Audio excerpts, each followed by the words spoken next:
falling in love begins with a feeling. You don't say one day, if you're single, you don't say one day, I think I'll fall in love today. No, you meet somebody, there's something about the way they look, the way they talk, the way they emote that gives you an emotional tingle. I call it a tingle. And the more you're together, the more you want to be together. And we call it falling in love or being in love. It takes no work at all. It's just happens. A phenomenon. But it has an average lifespan of 2 years. And we come down off the high. And this is where knowing the person's love language becomes extremely important. Because now it doesn't just happen. Now we've got to intentionally learn how to communicate love to the other person. And so that's why I say in the Bible, love is not basically a feeling. It's basically an attitude. And the attitude is, I'm here to enrich your life. How can I enrich your life? And then it has appropriate behavior. See, God loved us and He sent Christ. He had an attitude of love. He cares about our well-being. He sent Christ to die for us so He could forgive us and still be a just and holy God. He expressed His love. I don't think God was sitting around having tingly feelings. He loves us. He wants the best for us. So if we understand that, love begins with an attitude. And so we don't wait until we have warm feelings again for the other person. We say to God, Lord, I know you love them. I don't have love feelings for them, but I'm married to them, or I'm their close friend, or they're my grown son or daughter, and I want to be your channel for loving them. Now, show me how to most effectively love them.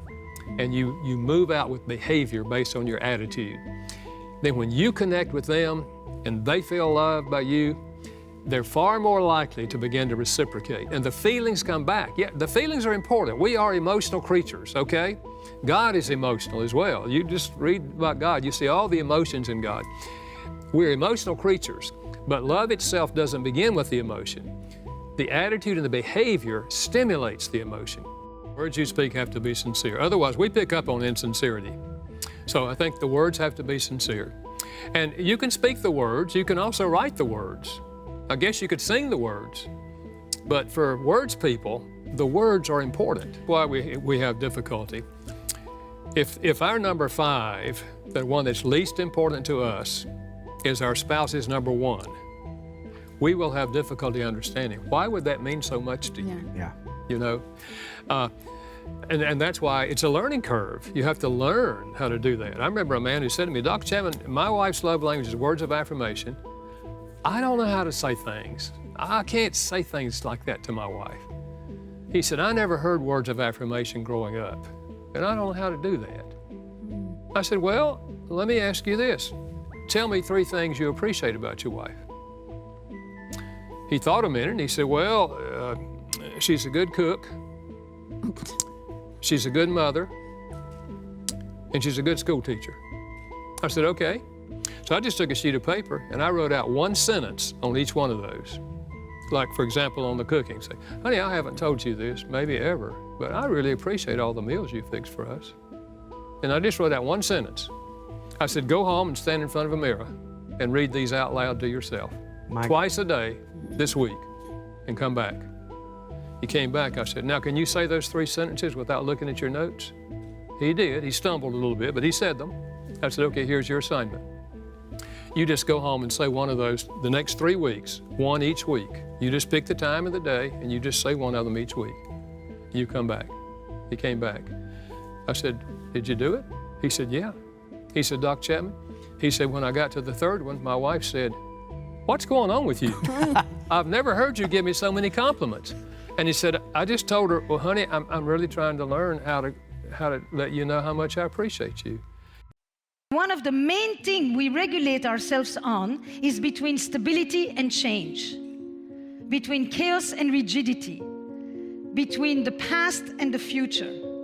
When we have too much change going on all at once, we become ontologically anxious or anguished because we can't catch up, which is partly what is happening now and what has been propelled in the last year by the new president of this country and by the new presidents of a bunch of other countries and by the Me Too movement. It's a unique educational opportunity, but it makes a lot of people very nervous.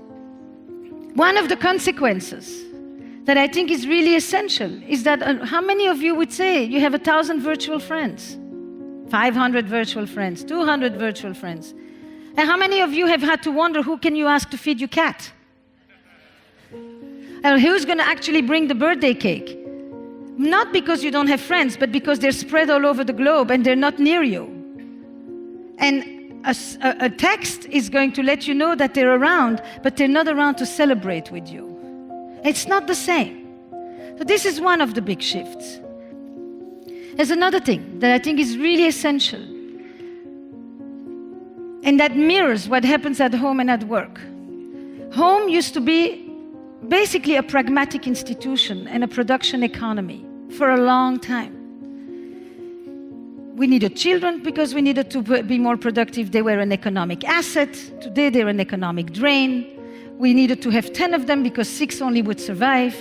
You know, there was a lot of different precariousness about production. Sex was for production. It was in order to make babies, basically. We have today a sexual model in our committed relationship that is for desire and connection, for pleasure and connection. That's a service model. That's not a production model. So it's the shift at home from the production economy to the service economy, in which I want a quality of experience with you. I mean, what is the value of having well-behaved kids and a good income and a stable household if I'm bored?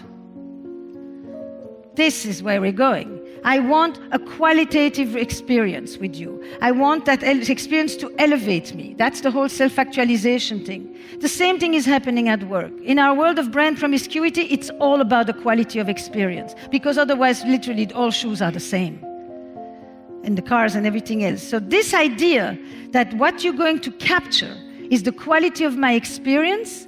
And what does it mean, that quality of experience? It needs to be transformative. It needs to be inspiring. It needs to elicit my curiosity. It needs to be meaningful. It's a lot of things that we want in these qualitative experiences, both at work and at home. The relationship revolutions have 2 things in common, and it's this. It wasn't too long ago that our sense of identity was something that was basically given to us. And it still is like that in many other parts of the world. You knew who you were, you knew you had a clear sense of belonging, you had a good sense of rootedness, and you had a sense of continuity.